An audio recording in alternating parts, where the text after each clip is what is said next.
Hello to anyone who's listening and welcome back to another episode of the Tell Talks podcast. I'm one of Tell's producers. My name's Jess and I'm joined by the lovely girls from Paper for Water. Do you want to introduce yourself, ladies? Thank you for coming. Thank you. My name is Isabelle and my name is Katherine. Yes. And I just graduated high school and I'm a sophomore going into my junior year. Yes. Right, lovely. So do you want to explain how old you are? Because for English people... Oh yeah, I forgot. I'm 18. And I'm 16. I forget that years are different. Yeah. So you hear all these terms on like TV programs and stuff, and I'm like, that means nothing to me. You could be 12 or you could be 25. Like, it could be anything. Exactly. Yes. So do you want to explain a bit to our listeners about what Paper for Water is? Sure. So Paper for Water is a non-profit organization that my older sister and I started when we were 5 and 8. And what we do is we make origami ornaments. We actually have a bunch behind us here on the shelf. Here, I'll bring it closer to the camera. We exchange them for donations, and all the proceeds go to fund water projects around the world. Perfect. And kind of, how did this come about? So because obviously you're both so young, it's amazing that you've been able to set something like this up. But how did you come to set it all up, and what was kind of the inspiration behind it? Like, what's the story of Paper for Water?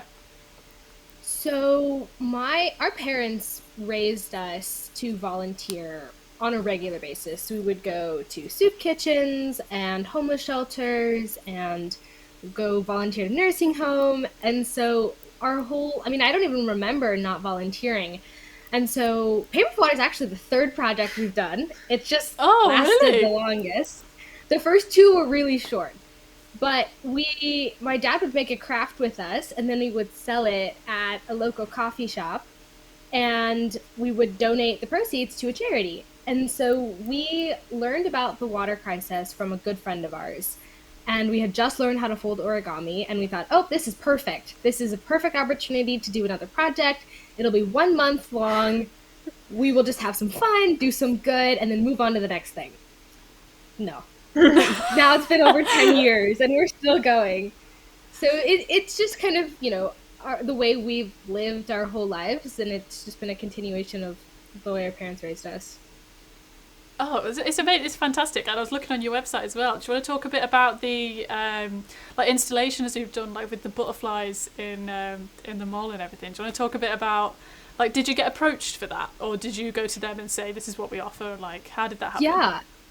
So the installations are kind of like my babies. Yeah, I was like, this is definitely an Isabelle question. I love doing them. But so the huge one that you probably saw on our website with the rainbow butterflies, we were actually approached by a mall here in Dallas, and they came to us and they were like, we want to do something with origami above our ice skating rink. And this is a 4-story space. It's huge. And so we had a little meeting with them, and we were talking about ideas, and then the woman was like, do you want to go see the space?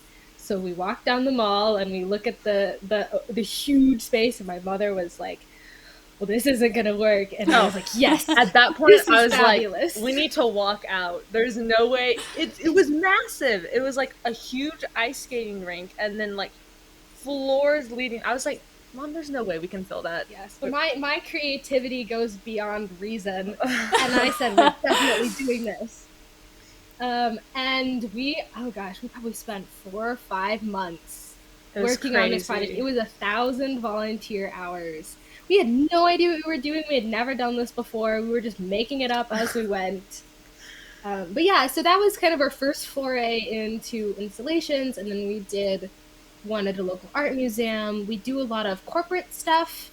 So, a company will give us a large donation, and we'll either do like their Christmas tree, or we will do something for their office. So that's my favorite thing to do. It is amazing. Like, looking at it, it's like a proper spectacle, like you say. Like, for viewers at home or listeners at home, get on the website and have a look, because the shame of it as well is that all the marketing for this podcast, all the photos are in black and white. So I was like, oh god. Oh, yeah, man. So we'll sort something out with our editor. We'll flash up some pictures. Hi Scott, if you're listening. And get it sorted, because it just doesn't do it justice. So yes, everyone go and have a look. It's so fun because we'll meet. Oh, sorry, but we'll meet people, and they've never heard about Paper for Water. They have no idea who we are, and we get to talking. We tell them about the installation, and they're like, "Oh my gosh, I remember seeing that like 3 years ago." Yeah, I had some classmates that I went to a new high school and I was talking to them and like by chance it came up and they're like, we went with that like with our teacher and like it was so cool because like almost our entire class had gone and seen that. So that was awesome to hear about. How fun, like getting to share it with other people as well. So did it not really come off the back of that? Like, were people coming to you then and being like, right, I saw that you did this one thing, what can you do for me? Like, did you get sort of commissions off that? We got a few. We were exhausted after that project, so we weren't really like advertising, we want to do more of these. But what was really cool is, so there were 4,000 of these huge origami butterflies. I mean, my hands can't even like go far enough on screen. It was, they were huge, and we sent a bunch of them to, churches, schools, and they did like little mini installations wherever they were, and it was fun that it kind of lived on, but we got a lot of like approaches for volunteering, so we had tons of people who saw it and then came and volunteered, which was really fun. Oh, that's so good. So what sort of scale are you working on now? Like, how many volunteers do you have sort of helping out on a day-to-day basis? On a day-to-day basis, I would say we have a network of around 50 people. Oh, wow. But on a larger scale, like, so for something with that big installation, we had hundreds of people that we could reach out to. And it's not like somebody that like is going to volunteer maybe on a weekly basis, but usually on a monthly basis, we have, when it's not COVID, we have big folding parties and we get around 150 people in there folding origami with us. So we have a fairly large reach, and then in desperate times, we have an even bigger reach. So, yeah. Yeah, we've had people from all over the world fold for us and just mail us packages of origami. But COVID was not great for, volunteers because you can't get together and fold. So we're just sort of slowly trying to build that back. Mm-hmm. Yeah, definitely. So in the near future, where are you hoping that it's going to go? I'm hoping that it's going to kind of bounce back to normal, where we have our monthly folding parties. I really miss those because it is more fun to do it together with lots of people. So I'm hoping that that'll eventually come back once the numbers kind of start heading the other way. As far as the organization at large, we actually have next week a strategic planning meeting to talk about where we see this going in the next 5 to 10 years. Because we're both going off to college. I'm going this fall. And so it's going to be a huge change because I'm going, out of state. I won't be able to do day-to-day stuff. And so we're really hoping to hire some more staff and help the organization become self-sustainable because we don't want this to end. I think it's doing too much good in the world to just shut down just because we're gone. So it'll be an interesting next couple of years for sure as we just sort of figure this out because again, none of us know what we're doing. We're fully just winging it. You're doing a great job of winging it. It all looks very official. Working. So, yeah, it must be. For it to have gone on for this long as well, like projects having that much longevity, it will take on a life of its own, I'm sure. Yeah. So is that the plan to? Yeah, I mean, I was just gonna say I think it's been helpful that we've had such amazing people helping us. Yep. Volunteers, board members, family. We wouldn't have been able to do it without them. But yeah, no, the plan is to just sort of hire people ideally. Yeah, we've had people in the past, but recently COVID and then other situations came up. So right now it's kind of just us, but we're hoping to bring some help on, especially with her leaving. Kind of pick up some of the slack there. Yeah. So is that the plan then ultimately for the project to take on a life of its own and then you hand it off, and then do you think you'll take on more projects like you say you've done a couple before, Paper for Water? Do you think you'll kind of hand off this one and take on another one? Like where do you see it going in that regard?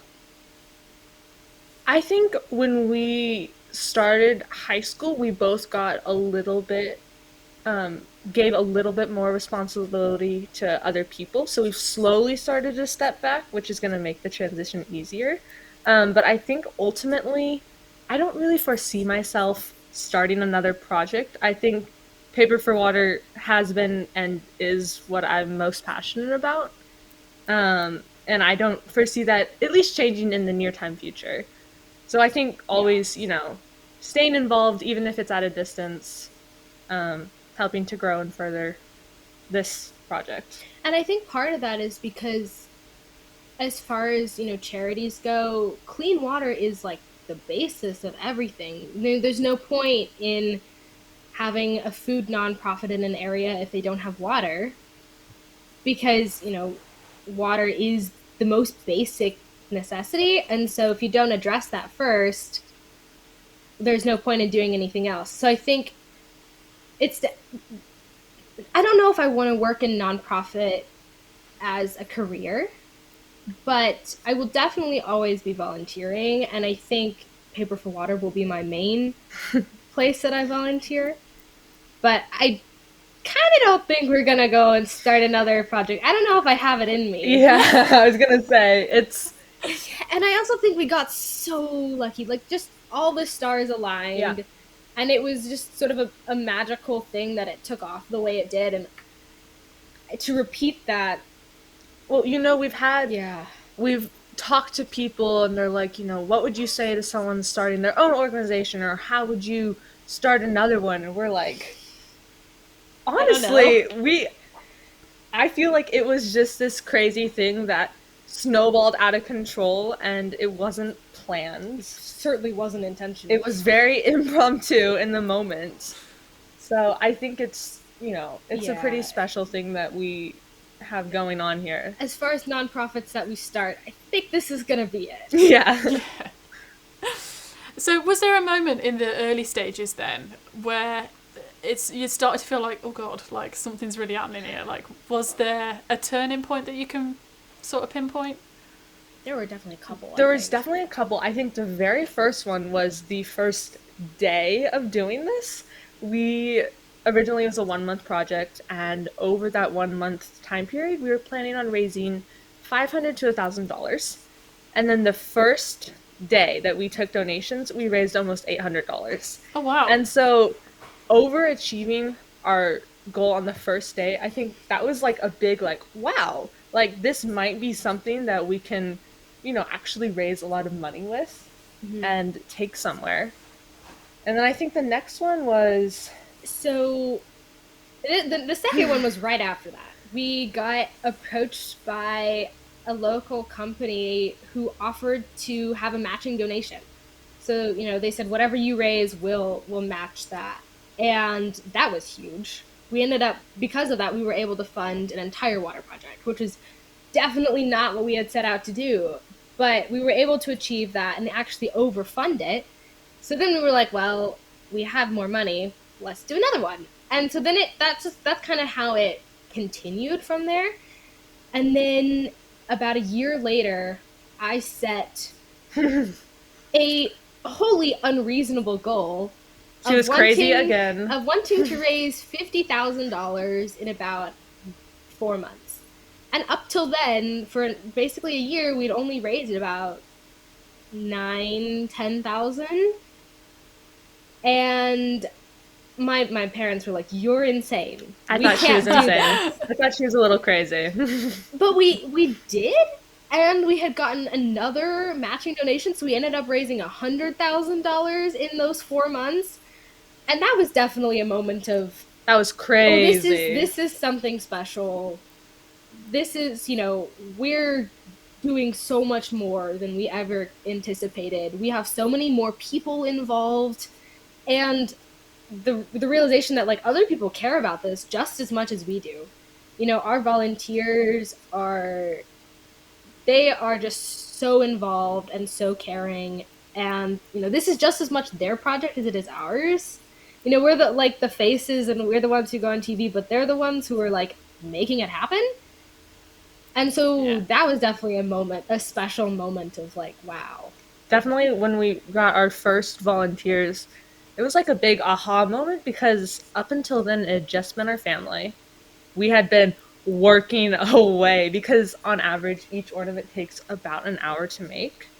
So they're pretty time intensive things. And up until that point, we were like, hadn't even considered the idea that people would want to volunteer and do it with us.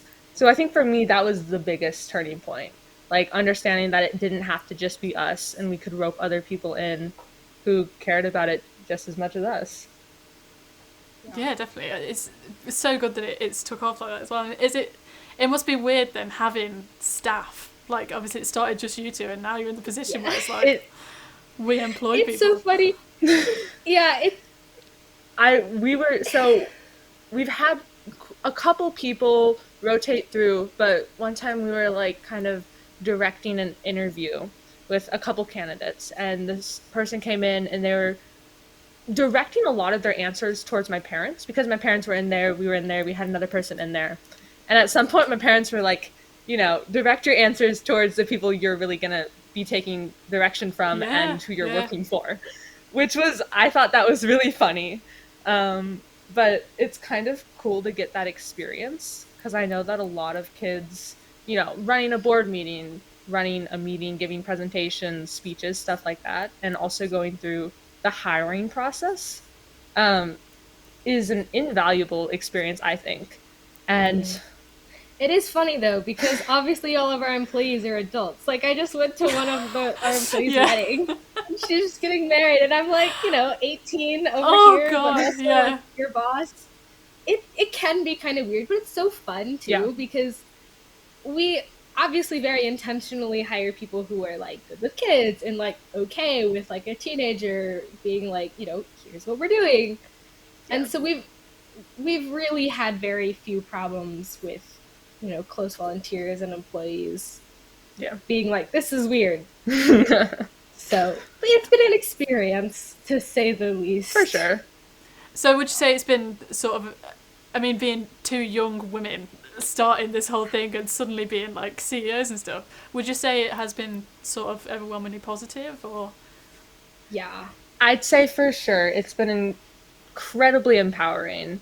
I think especially when we were really young, it was awesome because we were a big wow factor. I almost missed that. I think it's impressive now because of how long we've been doing it and, you know, our impact and how many people we've reached.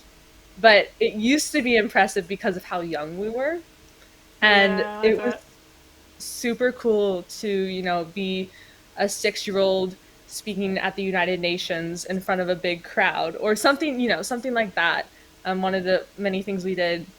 So I thought it gave us a lot of confidence. Yeah, confidence was huge for that because we were both to be super shy. Like really like scared of talking to people. Yeah. Like I wouldn't want to go up to a potential donor or I'd be like and now we're like go please give us your money, sir. So you know, it's definitely built up a lot of confidence. Mm-hmm. But I will say because obviously, you know, being cynical is easy and it's so easy to be like, you know, people are not going to take you seriously as both a woman and a child.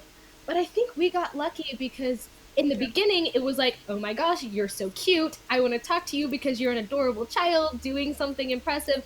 And now it's like, I will talk to you and I will make you listen to me because I know I have something important to say. And so I think because we've had so long to develop that level of confidence, you know, we're able to stand up for ourselves and make ourselves heard, even if people are, you know, and for the most part, everyone's very willing to listen. But if we ever have someone, you know, questioning us, we're able to just, you know, speak for ourselves. Don't mind the coffee machine. You can hear it in the background, by the way. Thanks a bunch for that. It sounds like a drill. I'm just saying, like, that's not the computer blowing up, is it? No. That was my first thought. We'll edit this out. I was like, oh no, is someone's computer about to explode? No, we'll edit this out. Cheers, Andrew. That's too funny. Right. I've lost my train of thought now. Right, yeah. Right, edit point, here we go. So it's obviously kind of taken on a life of its own, and you've been on Good Morning America, is that right? Yes. So what was that like? That must have been a bit of like a oh wow moment as well. I think we've basically grown up doing interviews and Being on TV, being like in the newspaper. So it's not quite desensitized us because it's still like incredible, but I think it has removed a lot of the nervousness about being on like national television. So I think for me at least, it was just a really fun experience. I think that's kind of how we both view a lot of media experiences now, as just a lot of fun. And yeah, an opportunity to get in front of a camera and just enjoy yourself while telling people about our project. Yeah. And I also think that, we've done so many other cool things. We were just on the Kelly Clarkson show like a month ago. We've been on Disney Channel and Nickelodeon and all the local TV networks. And so we kind of like worked our way up to it. So we started with like, the local morning show, and then, the state, and gradually worked our way up to national television. So like it was amazing. But it wasn't like, oh my gosh, this is insane. It was. The best part though was the fact that like we had so many people like reach out to us, and so many people order ornaments and donate, and like that was the cool part. Yeah, it had an incredible outreach. Definitely like the biggest, the most people we've ever reached at one time, and so yeah, that was pretty awesome for sure. So have you got to travel with Paper for Water? Have you got to sort of see a lot of the world? Yes. So my parents, when they got married, they started planning and saving up for a trip, and when like a long trip. So when I was in 5th grade and Isabel was in 7th grade, and then we have a little sister, they took us out of school, and for 8 months we traveled around the world. And aside from going to a lot of just really cool touristy places, we also got to visit water projects. So we visited them in South America and then in Africa. And previous to that, we had gone to India to visit water projects. So we've been incredibly lucky that we've gotten to see firsthand our impact. And it's an insane experience because, you see pictures of it. Yeah. And we've seen videos that other people have taken of the projects, but then you go and you meet the people. And so the first time we visited a project was in India, and this was in, I think, like 2014. So we hadn't been doing it for very long. And we were actually considering, we were at a place where we could have, called it quits and moved on to the next project. We went and visited the wells, and we couldn't stop. You see the people, and they're happy and they're healthy, and kids are in school, and you can't stop after that.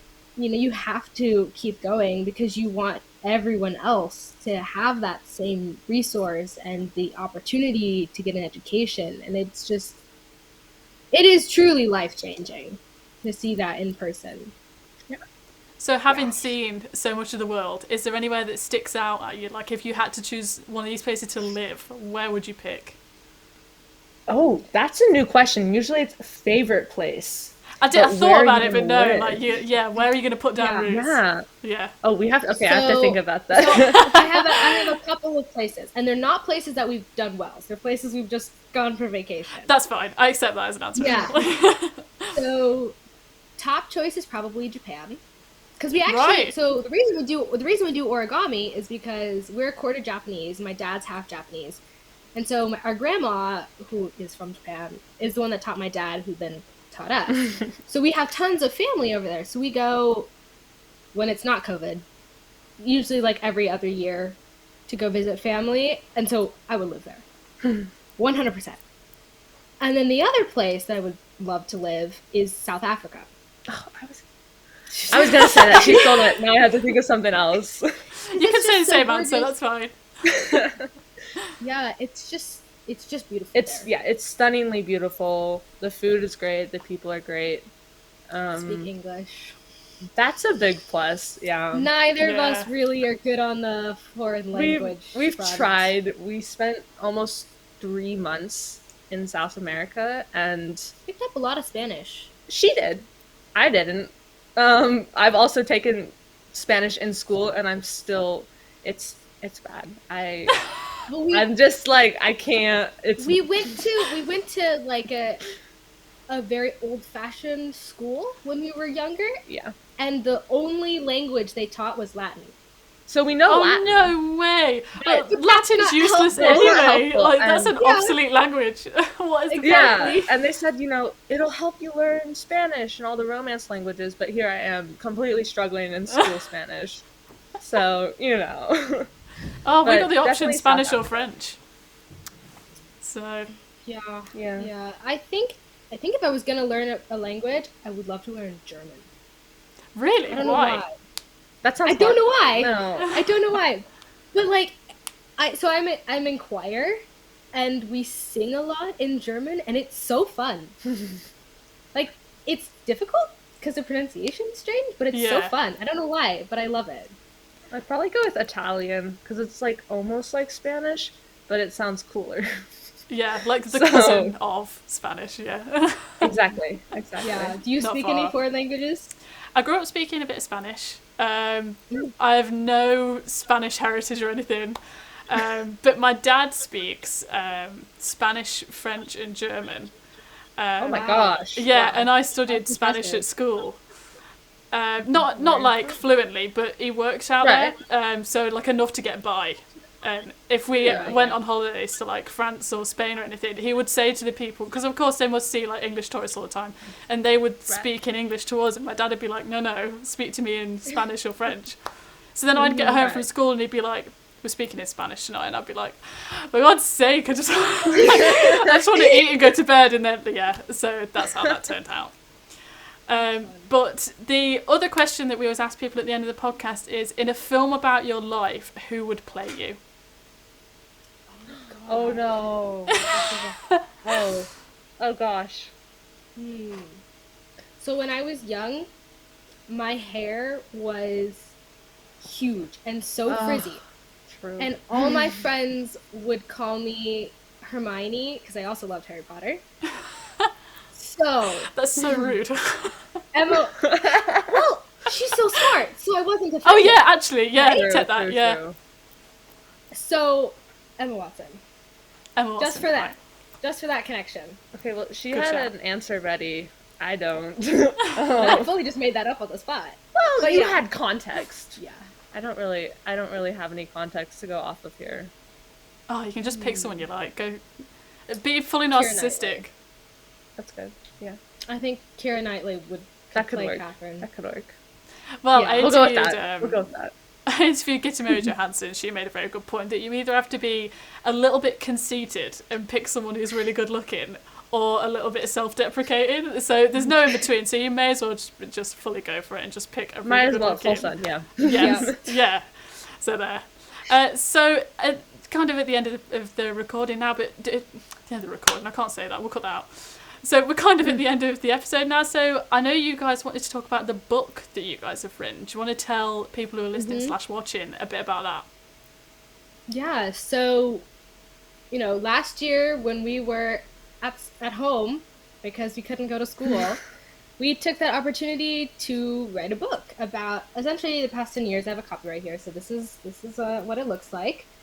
And it's essentially just a collection of stories from the very beginning up through, when we finished writing. And it just kind of tells the story of how we started Paper for Water and who's helped us along the way and just like why it's so special to us and our volunteers. Yeah, that's about it. It's available on Amazon. And our website. Yes, that was my next question. So how can people reach you if they want to get in contact, like your social media handles and the website and whatnot? Yeah. All of our social media is just Paper for Water. It's easy. And then our website, paperforwater.org, also easy. We have ornaments, and you can always shoot us an email if you ever want to volunteer or get in contact. Yep, contact information is on the website. Yeah. And of course, donations you can donate on the website as well. Yeah, perfect. Thank you very much. Well, thank you both of you for giving up your time to come and speak to me today. Thank you. It's been lovely to speak to you. Fun. Yes. Yeah, it was absolutely lovely. Oh, it's a really inspiring story and everything. So, Thank you. But that is all. So for everyone that is listening, thank you very much, and I'll see you next time. Bye for now.